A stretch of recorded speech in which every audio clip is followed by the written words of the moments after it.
ನಿಮ್ಮ ಪ್ರಶ್ನೆಗೆ ನನಗನ್ಸುತ್ತೆ ನೀವು ಅಂಬೇಡ್ಕರ್ ವಾದಿನೇ ಇರ್ಬೋದು, ಆದರೆ ಹಿಂದೂ ವಿರೋಧಿ ನೀವು. ಒಂದು, ಯಾಕಂದರೆ ಮುಸಲ್ಮಾನರು ದಲಿತರಿಗೆ ಅನ್ಯಾಯ ಆಗಿದೆ ಅಂತ ಹೇಳಿ ಒಂದು ಕಾಂಗ್ರೆಸ್ BJP ಐಡಿಯಾಲಜಿನೇ ನೀವು ಮುಂದಿಟ್ಕೊಂಡು ಇದನ್ನು ವಾರ್ ಮಾಡಿ ನಾನು ಒಬ್ಬ ಪ್ರಬಲವಾದ, ಯಾಕಂದರೆ ನೀವು ಇವಾಗ ಅಂಬೇಡ್ಕರ್ ಅವ್ರ ಬಗ್ಗೆ ಹೇಳಿದ್ರಿ, ಪೊಲಿಟಿಕಲ್ ಪಾರ್ಟಿ ಬಗ್ಗೆ ಹೇಳಿದ್ರಿ.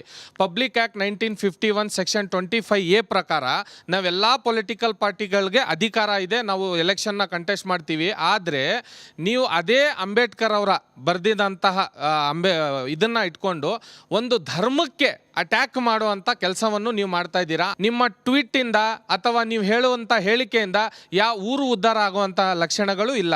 ಅಂಬೇಡ್ಕರ್ ವಾದಿಗಳು ಹಿಂದುತ್ವ ವಿರೋಧಿಗಳಾಗಿರ್ಬೇಕಾ ಅನ್ನೋ ಮೊದಲ ಪ್ರಶ್ನೆ, ಅದಕ್ಕೆ ಉತ್ತರ ಕೊಡಿ. ಅಂಬೇಡ್ಕರ್ ವಾದಿಗಳು ಹಿಂದುತ್ವ ವಿರೋಧಿಗಳಾಗಬೇಕು. ನನ್ನ ಪ್ರಕಾರ ಅಂಬೇಡ್ಕರ್ ವಾದಿಗಳು ಸಮಾನತಾವಾದಿಗಳು, ಇಡೀ ಅನ್ಯಾಯದ ವ್ಯವಸ್ಥೆ ವಿರುದ್ಧ ಆಗಿರಬೇಕು. ನಿರ್ದಿಷ್ಟವಾದ ಚೌಕಟ್ಟಿನಲ್ಲಿ ಗಮನಿಸ್ತಾ ಇದ್ದೀರಿ, ನಿಮಗೆ ಹೆಚ್ಚಿನ ತಿಳುವಳಿಕೆ ಇಲ್ಲ, ಹಾಗಾಗಿ ಹಿಂಗೆ ಅನ್ನಿಸ್ತಾ ಇರಬಹುದು.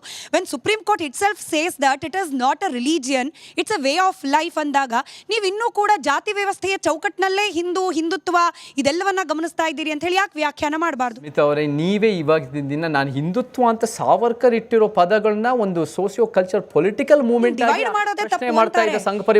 ಹಿಂದುತ್ವ ಹಿಂದೂಯಿಸಂ ಹಿಂಗೆ ಡಿವೈಡ್ ಮಾಡೋದೇ ತಪ್ಪು. ಎಲ್ಲದರ ಭಾವ ಒಂದೇ, ವಸುದೈವ ಕುಟುಂಬಕಂ. ನೀವು ಆಕ್ಚುಲಿ ಸನಾತನ ಧರ್ಮ ಇದೇನೆ ಹಿಂದುತ್ವವಾದ. ವಸುದೈವ ಕುಟುಂಬಕಂ ಈಸ್ ಇಟ್ ಸೆಲ್ಫ್ ಹಿಂದುತ್ವ. ನೀವು ಇದನ್ನ ಜಾತಿ ವ್ಯವಸ್ಥೆಯಲ್ಲಿ ಧರ್ಮದ ವ್ಯವಸ್ಥೆಯಲ್ಲಿ ಒಡೆಯೋದೇನೆ ತಪ್ಪು ಅನ್ನೋದು ಲಾಜಿಕ್. ಓಕೆ, ಇದನ್ನ ನಾನು ಬಿಡಿಸಿ ಹೇಳ್ತೀನಿ.